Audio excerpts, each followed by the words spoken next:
জাতীয় দলের বাইরে থাকলেও সাকিব আল হাসান রয়েছেন ক্রিকেট পাড়ার প্রতিদিনের আলোচনায়। তার ফেরাকে ঘিরে যে নাটক, তা এখন যেন এক দীর্ঘ ধারাবাহিক রম্য রচনা।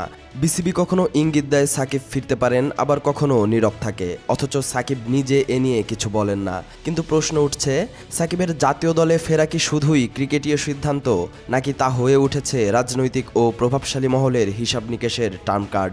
দিন শেষে বোর্ডের সক্ষমতা নিয়ে সংশয় থেকেই যায়। সাকিবকে ফিরিয়ে আনা কি বিসিবির একার ক্ষমতার মধ্যে পড়ে, নাকি তার প্রত্যাবর্তন এখন দেশের ক্রিকেটের বাইরের আরেক আলোচিত সমীকরণ? বাংলাদেশের হয়ে সাকিব সবশেষ ম্যাচ খেলেছেন 2024 সালের সেপ্টেম্বরে ভারতের বিপক্ষে। সেখান থেকে দেশে ফেরেননি তিনি। ভারতের বিপক্ষে ম্যাচ চলাকালীন সাকিব জানিয়েছিলেন, দেশের মাটিতে দক্ষিণ আফ্রিকার বিপক্ষে নিজের শেষ টেস্ট ম্যাচ খেলতে চান।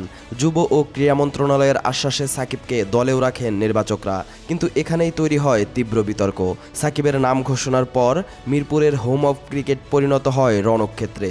সমর্থক ও বিরোধীদের মধ্যে চলে ধাওয়া পাল্টা ধাওয়া। সাকিবের জাতীয় দলে ফেরার খবর যেন ক্রিকেট পাড়ায় বিভাজনের বিস্ফোরক হয়ে দাঁড়ায়, যেখানে ক্রিকেট ছাড়িয়ে বিষয়টি ছড়িয়ে পড়ে বড় রাজনৈতিক পরিসরে। এই ইস্যুতে জল গড়িয়েছে অনেক দূর। শুরুতে নিরাপত্তা দেওয়ার কথা বললেও শেষ পর্যন্ত ক্রীড়া উপদেষ্টা আসিফ মাহমুদ সজীব ভুঁইয়া সাকিবকে দেশে না আসার পরামর্শ দেন। তিনি জানান, আমি সাকিবের পরিস্থিতি নিয়ে একটি বিবৃতির মাধ্যমে পরিষ্কার করেছি, উদ্ভূত পরিস্থিতিতে যাতে ক্রীড়াঙ্গনে কোনো অনাকাঙ্ক্ষিত পরিবেশ তৈরি না হয় এবং খেলোয়াড়দের নিরাপত্তা নিশ্চিত করা যায়, সেজন্য বিসিবিকে আমি আপাতত সাকিবকে দেশে ফিরতে না বলার পরামর্শ দিয়েছি। তবে দক্ষিণ আফ্রিকা সিরিজে সাকিবের ফেরা নিয়ে বেশ আগ্রহী ছিল ক্রিকেট বোর্ড। এ নিয়ে তৎকালীন বিসিবি সভাপতি ফারুক আহমেদ জানিয়েছিলেন, তিনিও চান সাকিব জাতীয় দলে খেলুক। তবে সাকিবের নিরাপত্তার বিষয়ে ফারুক বলেন, আমি তো আসলে কোনো এজেন্সি না, পুলিশ বা র্যাব এরকম কিছু না, এটা আসলে আমার হাতে না। সরকার পর্যায় থেকে আসতে হবে নিরাপত্তার ব্যাপারটা। বোর্ড হিসেবে আমাদের তেমন কিছুই করার নেই, আমাদের বোর্ড থেকে ছাড়পত্র দিতে পারবো না, এটা উচ্চ পর্যায় থেকে আসতে হবে। এরপর আর দেশে ফেরা হয়নি সাকিবের, দুবাই থেকেই ফিরে গেছেন আমেরিকায়। বিসিবির সাবেক সভাপতির কথায় স্পষ্ট, সাকিবের জাতীয় দলে খেলার বিষয়টি বোর্ডের হাতে নেই, এটা এখন জাতীয় ইস্যুতে রূপ নিয়েছে। ফারুক বিদায় নিয়েছেন, বোর্ডের সভাপতিও পরিবর্তন হয়েছে। তবে সাকিব ইস্যু এখনও চলমান। নতুন দায়িত্বে এসে আমিনুল ইসলাম বুলবুল সাকিবের বিষয়ে ইতিবাচক কথাই বলেছেন, তবে দায় চাপিয়ে দিয়েছেন নির্বাচকদের উপর।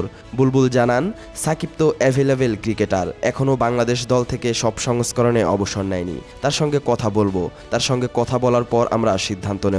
এর আগেও আমি বহুবার বলেছি, এটা পুরোপুরি নির্ভর করছে বাংলাদেশ দলের নির্বাচকদের ওপর। সদ্য সমাপ্ত শ্রীলঙ্কা সফরে টি-20 সিরিজ জিতলেও ওয়ানডে ও টেস্টে ভুগতে হয়েছে বাংলাদেশকে।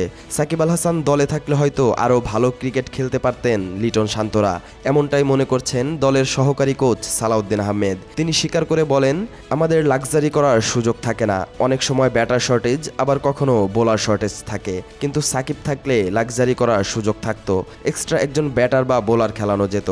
সালাউদ্দিনের এমন বক্তব্যই স্পষ্ট করে দেয় সাকিব এখনও কতটা অপরিহার্য এই বাংলাদেশ দলে। সাকিব আল হাসানকে দলে নিতে আগ্রহী সবাই, কিন্তু তার দায়িত্ব নিতে কেউই প্রস্তুত নয়। সাকিব নিজে জাতীয় দলে ফেরা নিয়ে প্রকাশ্যে কিছু না বললেও বাংলাদেশ ক্রিকেট বোর্ড নানা সময়েই তাকে ঘিরে মন্তব্য করে যাচ্ছে। বোর্ডের বিভিন্ন স্তরের দায়িত্বশীলরাও চান সাকিব দেশে ফিরুক ও জাতীয় দলে খেলুক।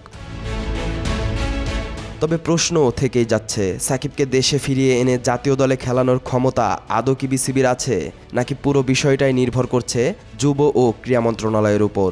এমন সংশয় জোরালো হয় যখন সাবেক সভাপতি ফারুক আহমেদ স্পষ্ট করে বলেন, সাকিব ইস্যুতে আমরা বোর্ড থেকে কোনো ছাড়পত্র দিতে পারবো না, এটা উচ্চ পর্যায় থেকে আসতে হবে।